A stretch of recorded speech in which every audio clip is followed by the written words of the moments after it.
He was watching the house the way he watched everything now, through screens instead of people, through cameras instead of trust.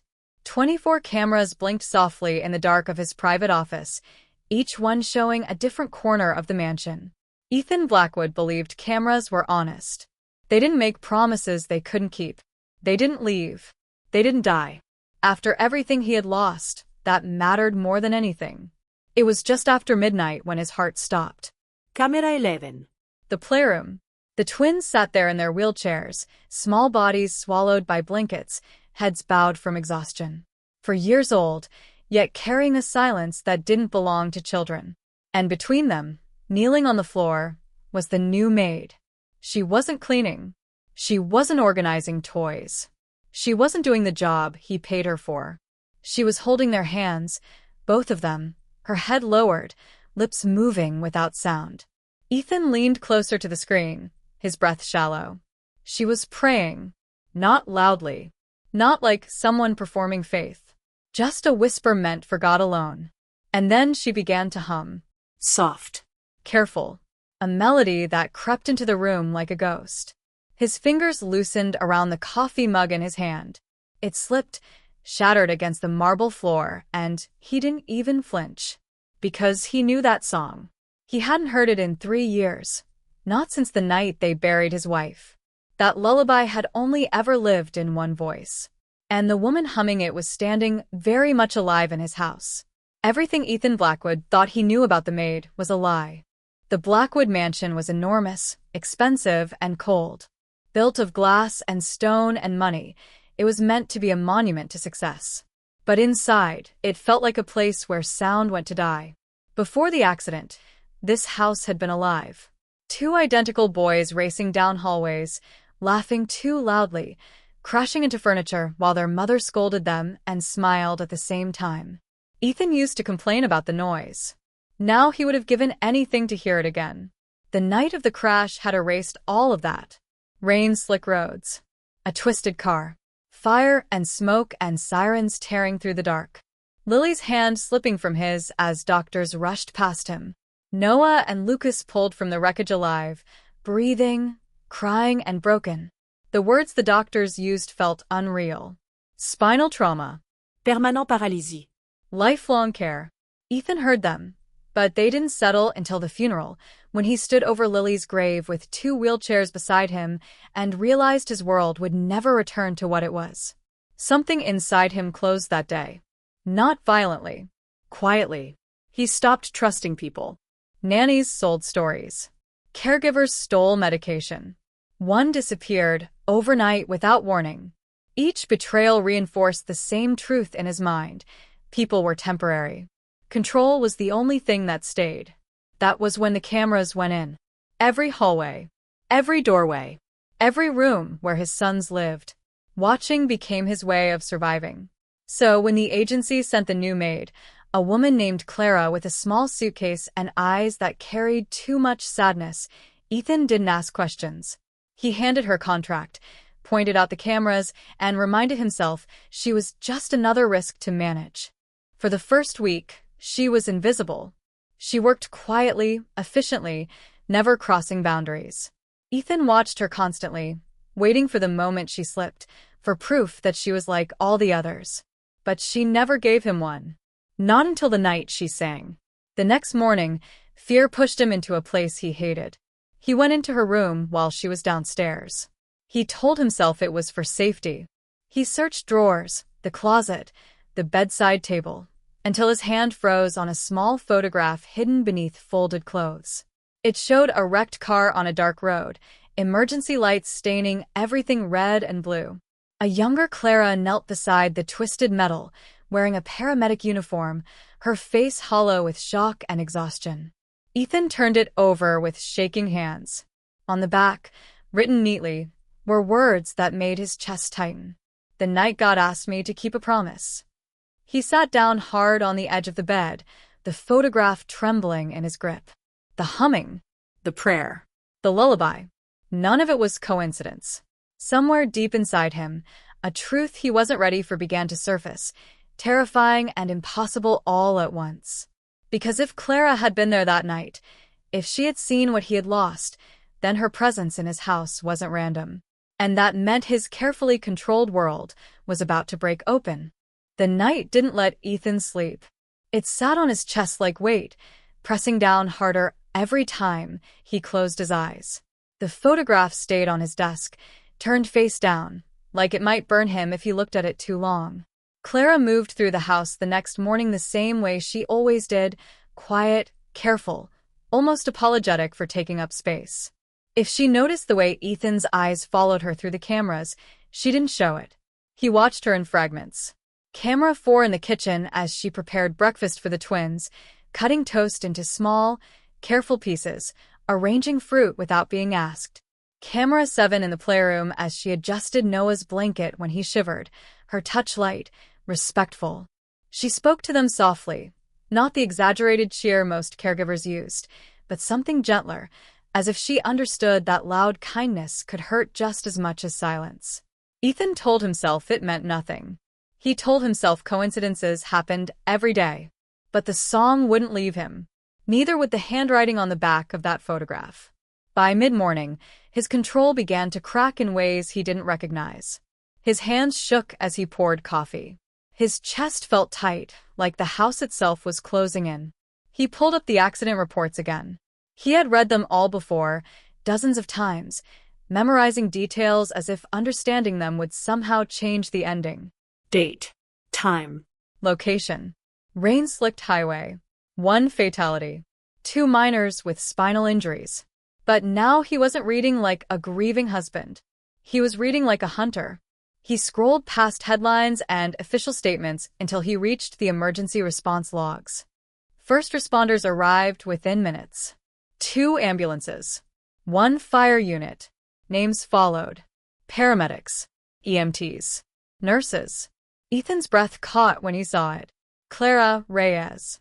His heart began to pound so loudly he thought it might give him away, even alone in his office. He stared at the name, willing it to disappear, to mean nothing. But it didn't. It sat there, permanent, undeniable. She hadn't just been nearby that night. She had been there. On the road. In the rain. In the wreckage that destroyed his family. Down the hall, the sound of laughter drifted faintly through the house. Ethan froze. It took him a moment to realize what it was because he hadn't heard it in so long. Noah was laughing. Not loudly. Not fully. But enough to hurt. Enough to remind him of everything that had been taken. He switched to the playroom camera. Clara sat on the floor in front of the twins, a picture book open in her lap. She wasn't reading the words. She was telling the story in her own way, changing voices, slowing down, letting silence stretch when it needed to. Lucas leaned forward in his wheelchair, just slightly, eyes fixed on her face. Noah smiled, small and uncertain, like he wasn't sure he was allowed to feel that way anymore. "You remember this part," Clara said softly. "The brave one doesn't run. He stays." Noah frowned. "But he's scared." Clara nodded. "Being scared doesn't mean you're weak. It means you care." Ethan felt something twist in his chest. Lily used to say that. Almost word for word. He remembered her kneeling on this same floor, brushing hair from Noah's eyes, telling him it was okay to cry. The memory hit him, so suddenly he had to turn away from the screen. That afternoon, Ethan did something he hadn't done in years. He left his office. He stood in the hallway outside the playroom, listening instead of watching. Clara's voice drifted through the door, low and steady. The twins asked her questions. Small ones. Curious ones. Questions they hadn't asked anyone else. "Did you know her mama?" Lucas asked. There was a pause. A long one. Ethan held his breath. "I met her once," Clara said quietly. "A long time ago." Noah's voice trembled. "Was she nice?" Clara didn't answer right away. When she did, her voice was thick. She was brave. Braver than she knew. Ethan backed away from the door before they could see him. His legs felt weak. The truth was unraveling too fast now, slipping through the cracks of his control. That evening, when Clara went to her room, Ethan searched deeper. Not just drawers this time, but records. Bank transfers. Employment history. Medical leave notices. What he found made his stomach drop. The night of the accident, Clara had been admitted to a hospital less than an hour after his sons were stabilized. Emergency obstetrics. Premature labor. Trauma-induced. Ethan stared at the screen, the words blurring together. Infant deceased. He pushed back from the desk, gasping for air. She had lost a child that same night, while saving his sons, while hearing his wife's last words, while making a promise he hadn't even known existed. The pieces fell into place slowly, painfully. The prayer. The care. The money he discovered next, quietly transferred over years into a trust fund for specialized equipment for the twins. Anonymous donations he had never been able to trace. All of it leading back to her. Clara wasn't there for a paycheck. She never had been. That night, Ethan sat in the dark, the cameras glowing in front of him, but he wasn't watching for betrayal anymore. He was watching for proof that what he was seeing was real. And every frame confirmed the same impossible truth. The woman he had hired to clean his house was carrying the weight of his family's grief as if it were her own. And for the first time since Lily died, Ethan was afraid. Not of losing control, but of what it would cost him to finally let it go. The next morning arrived without rest. Ethan's eyes burned from sleeplessness, but his mind was sharper than it had been in years, driven by a truth he couldn't outrun anymore. The house moved slowly, as if it sensed the tension tightening within its walls. Clara made breakfast as usual, her movements careful, her expression calm, but there was something different now. Ethan noticed it because he was finally looking. The way her shoulders stiffened when the twins winced in pain. The way she inhaled before touching them, like she was bracing herself for something unseen. He watched from the doorway as she guided Noah through his therapy exercises, counting softly, encouraging without pressure. When Noah's hand slipped and frustration crumpled his face, Clara didn't rush to fix it. She waited. She knelt down to his level and whispered something Ethan couldn't hear through the door. Noah tried again. This time, his fingers closed around the block. His eyes widened in disbelief. "I did it," Noah whispered. Clara smiled, but it was a smile edged with sorrow. "You did," she said. "Your mama would be so proud." Ethan's chest tightened. The words landed like a blow. Lily's presence filled the room in ways Ethan had spent years trying to erase just to survive. He stepped back into the hall, heart pounding, and leaned against the wall until the shaking in his legs subsided. Clara spoke of Lily as if she still existed, not as a memory to avoid, but as a strength to draw from. That afternoon, Ethan finally confronted the truth he'd been avoiding. He called his private investigator and gave a single instruction. "I need everything about Clara Reyes, especially the night of the accident." His voice was steady, but his hand trembled as he ended the call. He already knew what he would find. He just needed proof strong enough to silence the part of him that still wanted to deny it. While he waited, life inside the house continued. Clara sat with the twins on the floor instead of forcing therapy. She read to them. She let them talk about their mother without shutting the conversation down. She let them cry. And slowly, something Ethan hadn't seen in years began to return to them. Curiosity. Trust. Hope. That evening, he noticed something else. After the twins were asleep, Clara didn't leave the playroom right away. She sat in the dim light, folding blankets, straightening toys that didn't need straightening. Then she stopped. She sat very still, hands resting in her lap, eyes closed. Her lips moved silently. Ethan leaned closer to the monitor.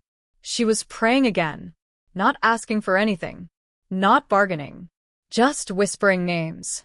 Noah. Lucas. And then another name, spoken so softly Ethan almost missed it. A name that didn't belong to either of his sons. She bowed her head, shoulders shaking once, just once, as if she refused to let herself fall apart. Ethan felt something tear open inside him. That grief, that restraint, was too familiar. It mirrored his own in ways he didn't know how to face. The investigator called just after midnight. "It's all true," the man said quietly. She was the lead paramedic on the scene. "Your wife spoke to her. We confirmed the handwriting on the note found in the wrecked car. It matches your wife's journals." Ethan closed his eyes. His lungs burned. There's more, the investigator continued. She made significant anonymous contributions to your son's medical equipment fund. Nearly everything she earned over the past 3 years. She worked multiple jobs. Gave up her license for a while after the incident. Why? Ethan whispered. There was a pause. Because she never moved on from that night. Ethan ended the call and sat alone in the dark. Clara had lost her career, Her child. years of her life. And still, she showed up every day for his sons as if loving them was the most natural thing in the world. The realization terrified him. Because if someone like her could exist, if she could love without conditions, then Ethan's walls weren't protection anymore. They were cages. And the longer he kept her in this house, the more his sons would grow to depend on her. The thought of losing her again clawed at his chest. Fear whispered the lie he had lived by for years. Everyone leaves. It's better to push them away before they take something you can't afford to lose. That night, as Ethan watched Clara kiss the twins' foreheads and turn off the light, he made a decision that felt like survival. And survival, he told himself, was all that mattered. Even if it meant breaking all of their hearts to keep them safe. Ethan noticed it the next day, not on a screen, but in the quiet rhythm of the house. It was something small, almost invisible, the kind of detail grief usually buries. Clara hummed while she worked. Not loudly, not even consistently. Just a few broken notes under her breath as she folded laundry in the twins' room, as she adjusted Lucas's braces, as she waited for Noah's breathing to settle after therapy. The melody drifted through the hall like a ghost Ethan hadn't heard in years. He froze where he stood. It wasn't a popular song. It wasn't something you'd hear on the radio or in a movie. It was the lullaby Lily used to hum when the twins were newborns, when sleep refused to come and fear still hadn't learned their names. Ethan hadn't heard it since the night of the accident. He had buried it so deep that even memory had stopped reaching for it. His chest tightened, as if something inside him was being pulled backward through time. Clara didn't seem to realize what she was doing. Or maybe she did, and it was the one truth she allowed herself. Her voice cracked on one note, then steadied. She kept humming as she smoothed Noah's blanket, as she brushed Lucas's hair away from his eyes with a tenderness that felt practiced, not learned. Ethan stepped into the doorway, his presence barely disturbing the air. "Where did you learn that song?" he asked quietly. Clara's hands stilled. For a long moment, she didn't turn around. When she finally did, her eyes were glassy, but her expression remained controlled, almost reverent. "My mother used to hum it," she said after a pause that said everything she wasn't willing to admit. "It helps when someone's hurting." It was a careful answer. Too careful. Ethan nodded, pretending to accept it, but his heart was already racing. Lily's mother had hummed that same melody once, in a hospital corridor, while waiting for news that never came. The lullaby wasn't family tradition. It was memory. Shared. Specific. Impossible to fake. That night, Ethan couldn't sleep. He replayed the moment again and again, the way Clara's voice had softened, the way her eyes had betrayed something old and painful. He stood in the hallway long after the house had gone quiet, listening to the silence where the song had been. It wasn't proof, but it was a crack. A fracture in the story he had built to protect himself. And through that crack, the past began to breathe again. Ethan couldn't stop thinking about the lullaby, but he knew curiosity wasn't enough anymore. He needed answers. That night, while Clara was cleaning the twins' room, he slipped into her quarters. His hand hovered over the drawers, each one seemingly ordinary, yet heavy with unspoken truths. Finally, in the top drawer, he found it, a photograph, worn at the edges, tucked beneath folded clothes like it had been hidden for a reason. He picked it up carefully, almost reverently, as though touching it might unravel the world he had built so meticulously. The image made his stomach tighten. A younger Clara, uniform stained with blood and mud, knelt beside a twisted vehicle on a rain-soaked motorway. Emergency lights flickered around her, casting a chaotic glow. Her face was tired, bruised, and pale, but her hands were steady as she cradled something Ethan couldn't see from the photo's angle. And then, on the back of the photo, a date was written in precise, familiar handwriting. September 17th, 2022. The night everything changed. Ethan dropped the photo onto the bed, heart hammering. That night. The accident. Lily. The twins. Every nightmare he had lived through came rushing back with unbearable clarity. Clara hadn't just been a stranger walking into his house. She had been there, present at the scene that had shattered his family. She had seen what he had seen, held what he had wanted to hold, and somehow survived it all. His mind raced, filling in gaps he had avoided for years. Could this be the woman Lily had trusted in her final moments? The one who had carried a piece of their family when death had tried to take it all? The thought was both terrifying and impossibly comforting. He returned to the playroom on the monitors, watching Clara guide the twins through therapy exercises, her movements soft, precise, full of patience and care. Every gesture suddenly felt heavier, more meaningful. Every word she whispered to the boys felt like it carried the weight of someone who had truly seen the fragility of life and vowed not to let it go unnoticed. For the first time, Ethan realized that all this time he had been watching the wrong things. He had looked for lies, betrayal, and deception, and yet the truth had been there in plain sight, whispered in a lullaby, pressed into a photograph, carried in Clara's steady hands. He sat back, pressed his palms to his face, and let a tremor run through him. Everything he thought he knew about her was a lie. But in that lie was a truth he had never been ready to face. Clara had been there, present in the darkest, most pivotal moment of his life, and somehow, unknowingly, she had kept a promise he didn't yet understand. The quiet of the mansion seemed different now, not empty, not dead, but heavy, full of expectation. Ethan understood, deep in the marrow of his bones, that nothing would ever be the same again. That night, Ethan couldn't sleep. The photograph burned in his mind like a silent accusation, and yet it carried something more, a truth he wasn't ready to face. Clara's presence in his house had shifted from mere intrusion to something that both terrified and unsettled him. She wasn't just a caregiver. She wasn't just the quiet, competent woman who tended to his sons with gentle hands and steady eyes. She had been at the very center of the storm that had destroyed his life, and he had never realized it until now. The next morning, Clara moved through the house as usual, humming softly, preparing breakfast for the twins with a care that seemed instinctual. Ethan watched from the doorway, feeling an unfamiliar mix of awe and guilt. The twins laughed, small and hesitant, their voices fragile but real. For the first time in years, their laughter didn't echo off empty walls. It seemed to breathe life into the house itself. But the evidence he had found, the photograph, the date, the connection to the accident, refused to leave his thoughts. He needed answers. That afternoon, while the twins napped, he searched the hospital records linked to the night of the accident. He dug through incident reports, paramedic logs, and private notes. And then, like a punch to the gut, he found it. Emergency obstetrics. Trauma-induced premature labor.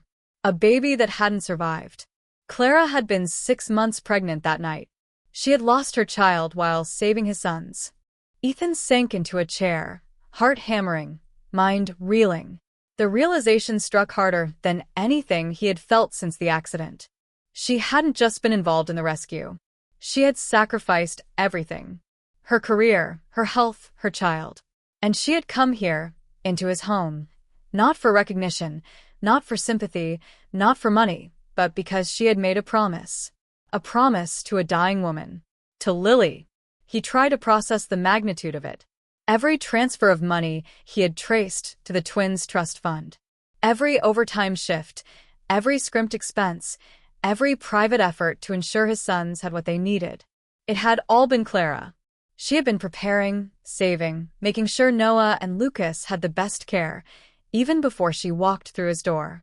And yet, despite all of this, she remained quiet, patient, gentle. She had taken on grief he couldn't even imagine and carried it without complaint, without announcement. And he had almost sent her away, without ever knowing. Ethan felt the weight of his own pride pressing down on him. He had built walls to protect his sons, to control every aspect of their lives after loss. But now he realized that control had almost cost them the one person who could bring them real healing. He sat alone in the office that evening, the monitors casting pale light across his face. Clara sat in the playroom with the twins, teaching them a new game, reading a story, humming softly. Ethan watched, but he no longer searched for betrayal. He searched for proof that the woman he had misjudged was real, was selfless, and was carrying the burden of a promise kept at unimaginable cost. And in every frame, in every gesture, in every whisper to his sons, he saw it. The sacrifice, the devotion, the love that was neither forced nor demanded. It was earned, through loss and courage, and it left him frozen with both awe and fear. That night, Ethan knew one thing with terrifying clarity. He had underestimated the depth of Clara's commitment. And if he pushed her away, if fear dictated his actions, he would be the one who failed. Not her, not his sons, but himself. The question now wasn't whether she could be trusted. It was whether he could trust himself to let someone in. The days that followed were a delicate dance, slow and fragile, as if the house itself was learning to breathe again. Clara moved through the rooms with the twins, not forcing therapy, not pushing, but guiding, encouraging, teaching them patience and resilience without ever mentioning the past unless they asked. She spoke to them gently, her words a soft echo of their mother's, carrying warmth and quiet authority. And bit by bit, the children began to respond, not with words at first, but with gestures, small smiles, and the hesitant stretching of muscles long unused. One morning, Ethan watched from the doorway as Clara knelt beside Noah, helping him lift a soft block from the floor. "Try again," she whispered. Noah's hands trembled, sweat dotting his forehead, but he gritted his teeth and lifted it. "Look, I did it," he exclaimed, voice cracking. Clara's eyes glistened, but she didn't speak immediately. She let him bask in his victory, and then softly said, "Your mama would be so proud of you." Lucas, sitting quietly in his wheelchair, turned to her. "What else did she say?" he asked. Clara's face softened, a shadow of grief passing across her eyes. "She told me you were the bravest boys she had ever known, that she loved you more than anything, and that she wanted someone to watch over you, even if she couldn't." Ethan felt his chest tighten. The tears he hadn't allowed himself in years threatened to spill, but he remained rooted to the spot. For the first time, he saw the raw, unspoken bond forming between Clara and his sons. It wasn't just care or instruction, it was understanding, mourning together, and the gentle rebuilding of what the accident had shattered. The twins began to laugh again, small and fragile at first, but genuine. Ethan watched as Noah reached for the block again, steady this time. Lucas clutched his brother's hand, a gesture of connection he hadn't seen in years. Clara's shoulders shook slightly, a single tremor that betrayed the weight of her own loss, yet she held herself, smiling gently at the boys. Ethan realized that healing wasn't happening because of therapy or schedules or expensive equipment. It was happening because someone had chosen to carry the pain of that night alongside them, someone who had sacrificed her own life and grief to honor a promise. And though he feared letting her in, he couldn't deny the truth any longer. The children needed her, and in ways he couldn't yet admit. So did he. The house, once heavy with silence, now breathed. And with each small triumph, each smile, each touch and whispered encouragement, the walls that had kept grief at bay began to crumble, replaced by something neither Ethan nor the twins had felt in years: hope. Ethan's newfound understanding clashed violently with the fear that had ruled him for years. He had built walls around his sons, around himself, to prevent loss, and the thought of letting someone in, someone who had already seen the worst, terrified him. The more he watched Clara's quiet devotion, the more the old fear whispered its insidious lies. Everyone leaves. Everyone betrays. Don't let this happen again. That night, after the twins were asleep, Ethan walked into the playroom. Clara was folding blankets, her movements slow, careful, unaware of his presence. "Clara," he began, his voice tight, trembling with both anger and fear. "You've been lying to me. All this time, Why didn't you tell me the truth? Clara turned slowly, face calm but eyes betraying exhaustion and sorrow. I came because I promised your wife, she said softly. Not for recognition. Not for anything else. I didn't lie, Mr. Hart, I— Don't, Ethan interrupted, his voice rising despite himself. You've manipulated your way into our lives. You've made yourself indispensable. What happens when you leave? What happens to them? Clara's lips pressed together, and for the first time, her composure cracked. I'll never leave them, she whispered, voice breaking. Ethan stepped closer, panic and desperation flaring in his chest. How can I trust that? How can I know you won't walk away like everyone else? I've lost too much already. I can't risk it again. Silence filled the room, heavy and suffocating. The faint hum of the house seemed louder than ever. Then a small voice broke through. Noah, awake despite the late hour, peeking from his bed. Sam, he whispered. Where are you going? Lucas followed, his small voice joining his brother's. Don't leave, Sam. Please. Ethan froze. The boy's eyes, wide and pleading, cut through his panic like a knife. Clara's shoulders slumped slightly, tears brimming but restrained. She looked at the twins, then back at Ethan, and whispered, I love you both. Always. Ethan wanted to command her to stay, to demand safety through control, but the fear had already claimed the words. Instead, he turned away, heartbreaking in a way that no one else could see. She left the room quietly, gathering her small suitcase. The door clicked shut behind her, and a silence heavier than any he had known settled over the house. The twins didn't cry at first. They simply stared at the doorway, faces pale, voices trembling. The absence of Clara was immediate, visceral, like a wound reopening. Ethan's chest constricted, guilt crushing him. He had pushed away the one person who might have healed his children, and himself. And as he stood there, watching the boys, the walls he had built suddenly felt like a cage.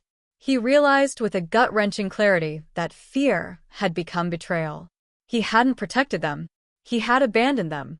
The night stretched long and merciless, the house echoing with what was lost and what might never return. The consequences of Ethan's fear came crashing down almost immediately. That same night, hours after Clara had left, a piercing alarm shattered the quiet, a shrill, mechanical scream from Noah's medical monitor. Ethan's stomach dropped. He sprinted down the hall, heart hammering, every instinct screaming that something had gone horribly wrong. He burst into the twins' room and froze.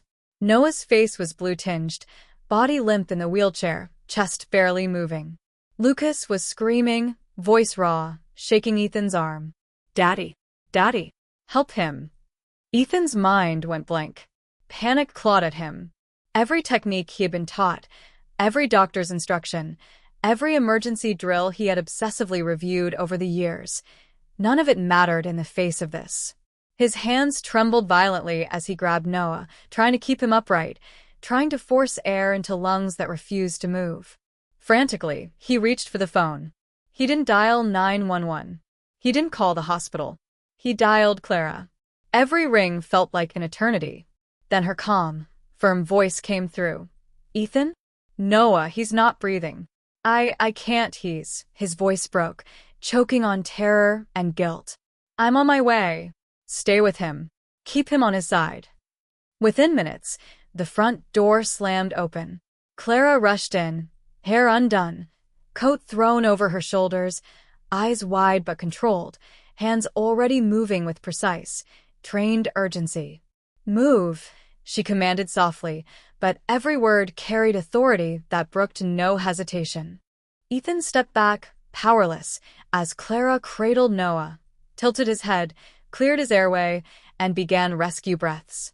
Her hands moved with exacting skill, a choreography of life-saving knowledge he could barely comprehend. She whispered to Lucas, keeping him focused, guiding him to remain calm. Seconds stretched like hours. Ethan could feel his own heartbeat in his throat, his hands shaking, his body useless. Then, after what felt like an eternity, Noah gasped, coughed, and color returned to his face. Clara held him close, monitoring his breathing, her own exhaustion ignored, cradling him as though he were her own. "You're okay," she whispered. "I've got you. You're safe." Noah's eyes fluttered open, confusion and fear mingling with relief. "Sam," he whispered. "I'm here, sweetheart." "Right here," she said. Ethan sank against the wall, a guttural sob tearing from him. Years of fear, guilt, and grief poured out uncontrollably.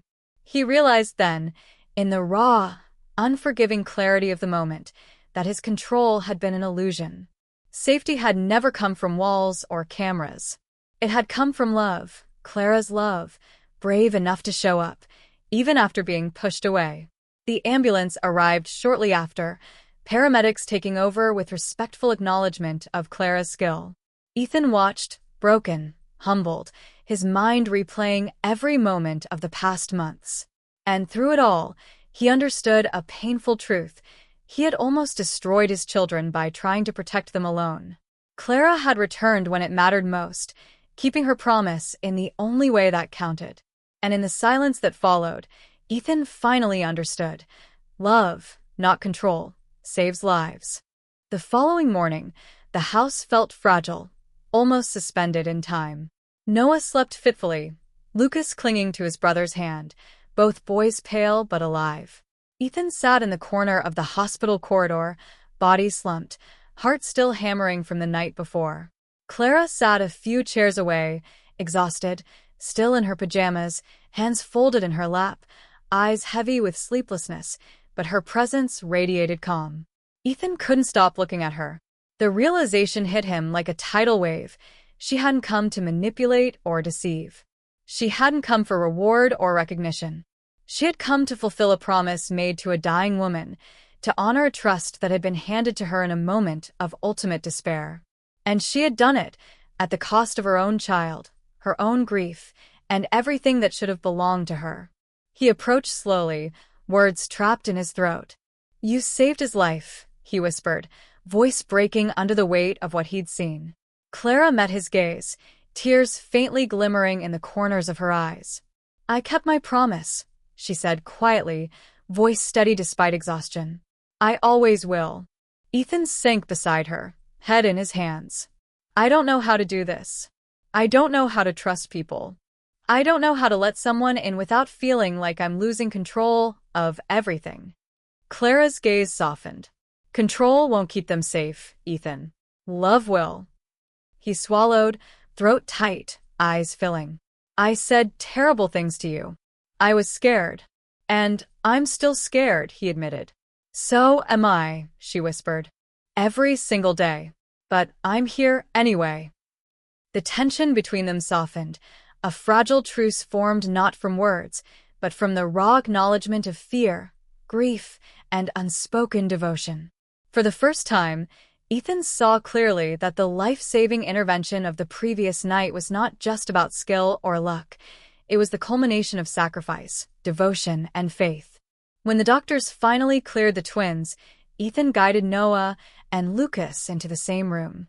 The boys, tired but alive, looked between the two adults with wide, searching eyes. "Sam didn't just come to take care of you," Ethan said, voice trembling. "Before she left, your mama asked her to find you, to love you, and she's been trying from the very beginning." Mouths agape, the twins turned toward Clara.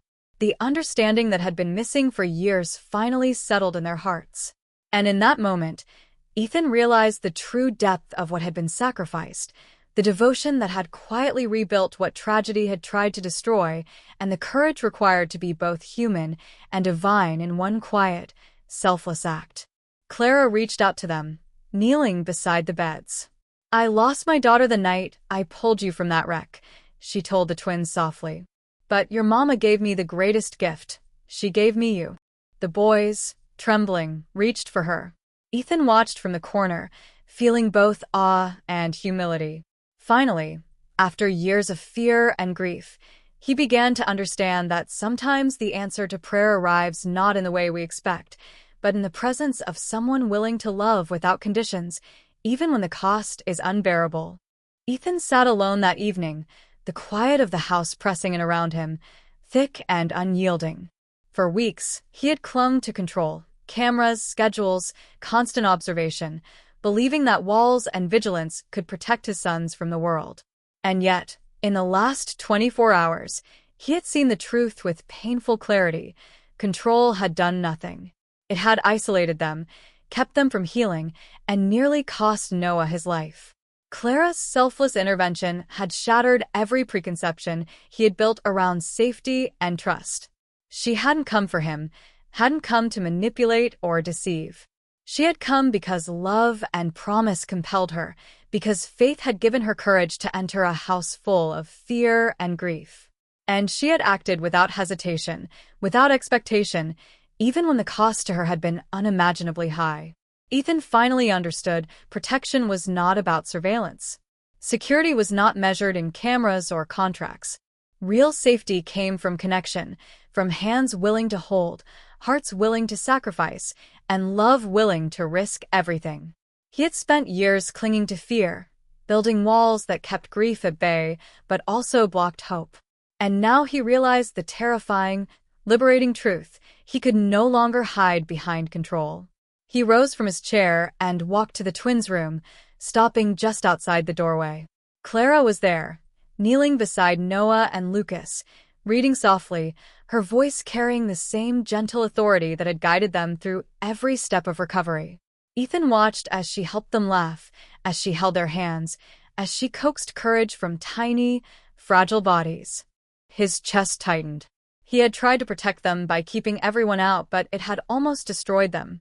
Now, seeing Clara's quiet dedication, he felt both fear and awe, fear that he had been wrong, awe at the depth of someone else's love. For the first time in years, he knelt in silence, letting go of the need to control. The walls he had built were no longer a fortress. They were a cage he had to step out of. And as he watched the woman his wife had trusted, the woman who had saved his sons at the cost of losing her own child, he realized that the act of letting someone in, of trusting love, was the bravest thing he had ever done. In that moment, Ethan understood something profound. Control never saved anyone. Fear never protected them. Only love, sacrifice, and faith, the quiet courage to trust, could heal a broken family. And if he embraced that truth, perhaps, just perhaps, they could finally begin to live again. The days that followed carried a fragile, tentative peace. The house, once heavy with silence and grief, now held quiet laughter, soft voices, and the gentle rhythm of life returning. Ethan moved differently, less rigid, less fearful. He still monitored the twins' therapy and progress, but now his vigilance was tempered by trust, by observation tempered with understanding rather than suspicion. Clara continued her patient care, guiding Noah and Lucas through exercises, reading to them, teaching them patience, resilience, and courage. The boys responded, slowly but surely, their small victories stacking up like fragile bricks in a house being rebuilt. They laughed more freely, reached for each other, and even demanded attention in ways that only children healed from trauma could. One morning, 6 months later, Ethan found himself in the kitchen, fumbling with scrambled eggs while Clara stood beside him. He didn't try to take control. He simply let her presence steady him. Noah and Lucas chattered excitedly at the table, planning a trip to the park after breakfast. Their faces were brighter than he had seen in years, their spirits light, playful, alive. Clara smiled, gently nudging Ethan to stay present rather than micromanaging. "Need help?" she asked, and he admitted, with a small laugh, "Probably." She didn't take over. She just stayed there, quietly supporting, letting life flow around them. Ethan reached over and took her hand, fingers entwining. "Rachel knew," he whispered. "She knew what we'd all need." Clara's eyes glistened, and she squeezed back, a quiet affirmation of the promise kept, of the lives touched and saved. In that small kitchen, amidst the clatter of plates, the laughter of children, and the warmth of shared presence, the family found healing. For people, broken, grieving, scarred, had been brought together by a promise, by faith, and by love that refused to abandon them. The house was no longer heavy with silence. It breathed with life, laughter, and hope. And Ethan, watching the children and Clara, finally understood. Sometimes grace doesn't arrive in grand gestures or immediate answers. Sometimes it comes quietly, through strangers who keep promises, through love that risks everything, and through faith that endures even when the world seems impossible. And as the morning light filled the room, he whispered to himself, a reflective prayer more than a statement. God doesn't always answer prayers the way we expect. Sometimes healing comes through people we're afraid to trust. And sometimes true love keeps its promises, even when it costs everything. That night, after the twins had gone to bed, Ethan sat alone in the living room, the quiet stretching around him like a living thing. He thought about everything that had happened, the accident, the loss, the fear that had ruled his life, and the walls he had built to keep pain at bay. And yet, in the end, it wasn't walls, contracts, or cameras that saved his sons. It was a promise, kept by a stranger who had risked everything to honor it. He reflected on Clara, her sacrifice, her quiet grief for a child lost the same night she saved his sons, her unwavering commitment to a promise made to his dying wife. He realized that faith often works in ways we cannot see. Sometimes the answers to our prayers arrive disguised, through people we never expected, through strangers who embody grace and courage. Ethan's thoughts turned inward, painful and honest. He had let fear dictate his actions, pushing away the very person who could heal not just his children, but himself. Control had never protected anyone. It had isolated them. Love, brave, sacrificial, patient love, was the only force strong enough to mend broken hearts and fragile lives. He stood, walking slowly to the window, looking out at the city lights. In the quiet, he whispered a prayer of gratitude and humility. Thank you for sending her when we needed her most. Thank you for showing me what courage and love truly look like. Ethan knew he would never forget the lessons of these months, the cost of fear, the strength of sacrifice, and the quiet power of promises kept. He knew, too, that life would always be fragile, that loss could strike again at any moment. But now he understood that healing is possible when trust is placed in the right hands, when love is allowed to guide, and when faith moves through ordinary people to perform extraordinary acts. And in that moment, alone but not lonely, he understood something eternal. God doesn't always answer prayers immediately. Sometimes healing comes through people we're afraid to trust. And true love keeps its promises, even when it costs everything. The house, once hollow and silent, now held warmth. And Ethan finally knew that grace had come, not in an instant, but in a quiet, patient, and sacrificial love that had given his family a second chance at life, hope, and faith.